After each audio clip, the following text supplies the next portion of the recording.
Okay, instructions on turning on the tech desk, January 2022. Take the cover off carefully, fold it to one side.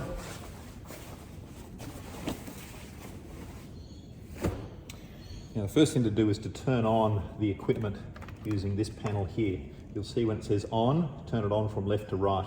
When you turn it off, you've got to turn it off from right to left.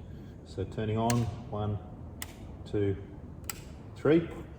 And that'll turn on the sound desk and the audio visual equipment and the amplifiers and the screens up the front, although you'll need to use the remote control to turn the screens on up the front. What else do we need to turn on? This is the lighting control for the stage lights. It says 25%, 50%, 75%, 100%.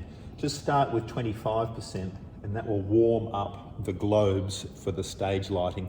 Fairly important because they're expensive globes, and if you turn them on too quickly it reduces the lifespan of them. So 25% for around about 20 seconds just to warm them up, then you can go up to 50% and then ultimately to 75%, which is sufficient for most of what we need to do. Rarely do you need to go to 100%.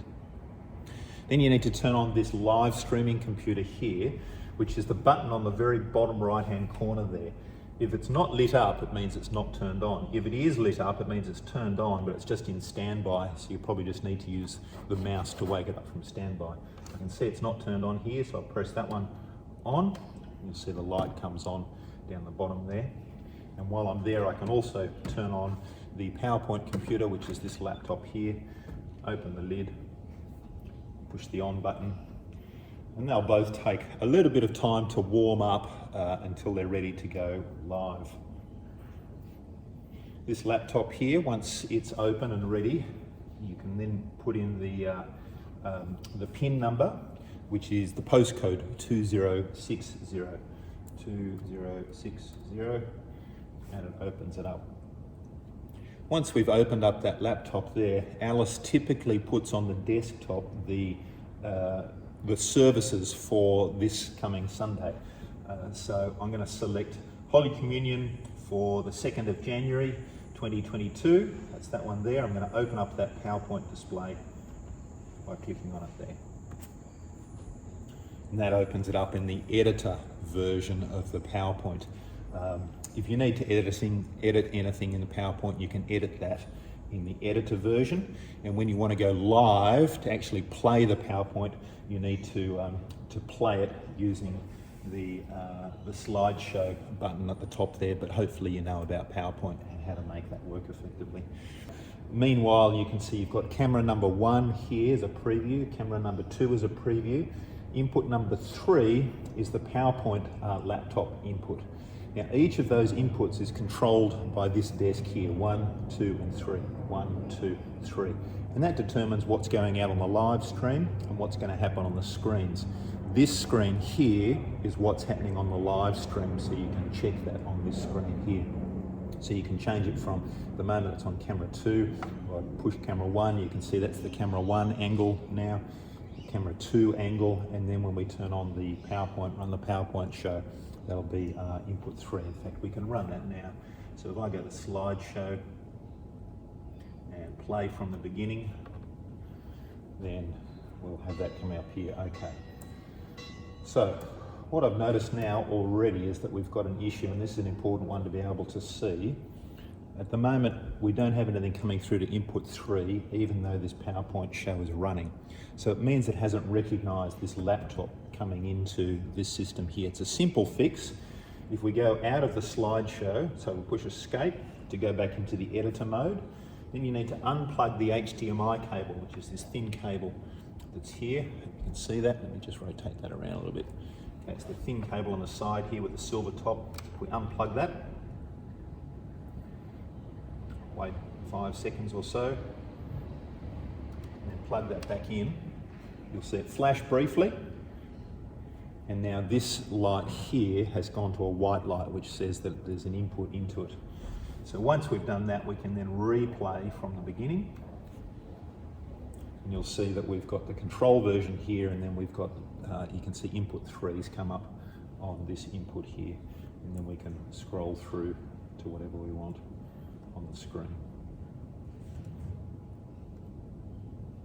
All So you can see whenever input 3 has a black background, it sees through the background to the camera angle. Wherever it's anything other than black, grey or white or yellow, that comes over the top of the camera image. So as we scroll through the PowerPoint show, you can see anything that's black comes up just with the screen. Anything that's got grey or white overlays over the top of the screen. So scrolling through the PowerPoint, you can see a white background brings it up, and the grey text. If it's black text, you see straight through the black text. We'll rewind it back to the beginning here. Okay. All right, so back over to this live stream computer, which hopefully has started to start up now. Okay, we've got the password here. The password is all lowercase production. It's also printed down here. PRODUCTION. Enter.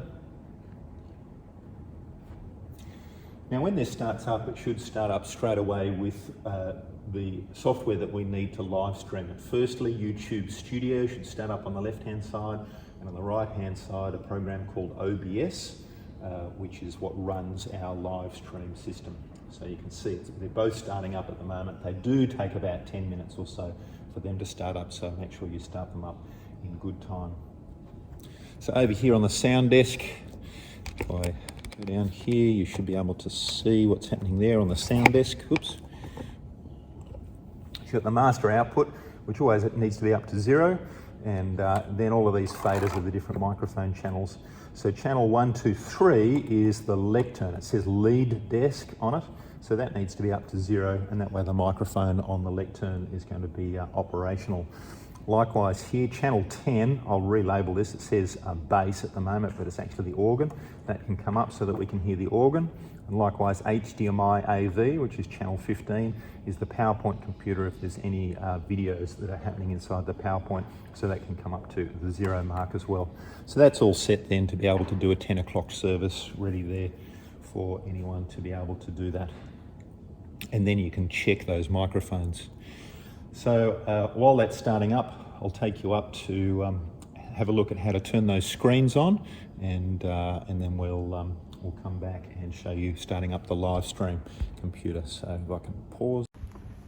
So up here in the pulpit, on the seat is the remote controls for the tellies. Grab each of them. And you've got to select the right telly. This one says Sonic. So you're going to take the Sonic remote control and point it towards the middle and turn it on. You'll see that red light in the middle there switches off and the screen starts to come on. Likewise with this fold back monitor here, we push the on button to that one there and the TAC monitor comes on, and then I'll just grab the other remote control which says Linsar on it, which is this main telly up the top here. You need to point it at that red light that's there and click that.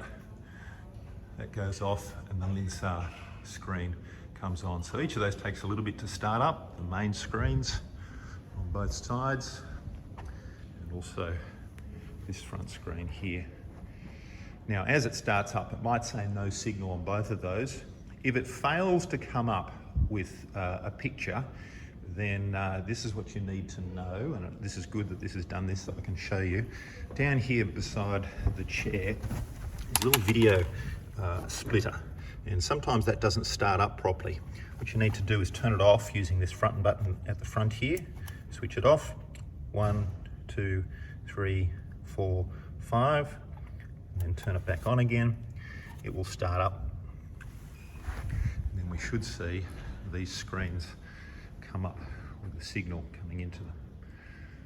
Okay, HDMI 2, flash.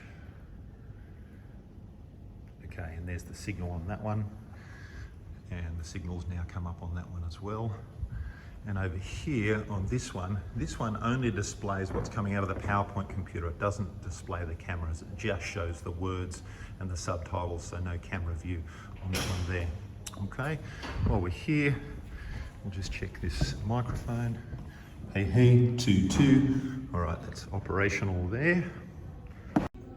Okay, now this live stream computer has started up.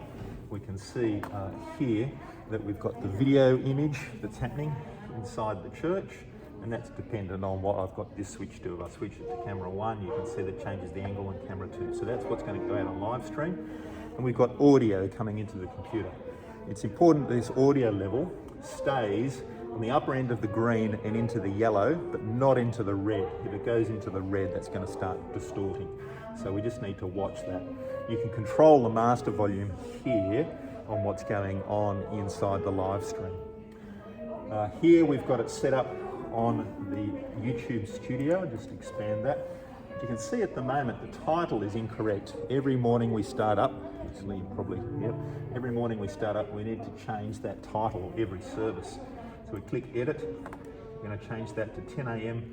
communion, and today's date, communion, full stop, to January 2022.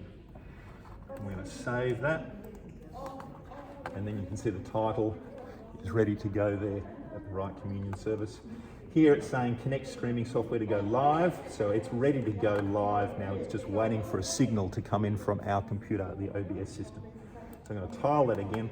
So we've got Streamlabs ready to go here, the live stream on YouTube ready to go. And when we want to go live, we just click go live down the bottom right hand corner here.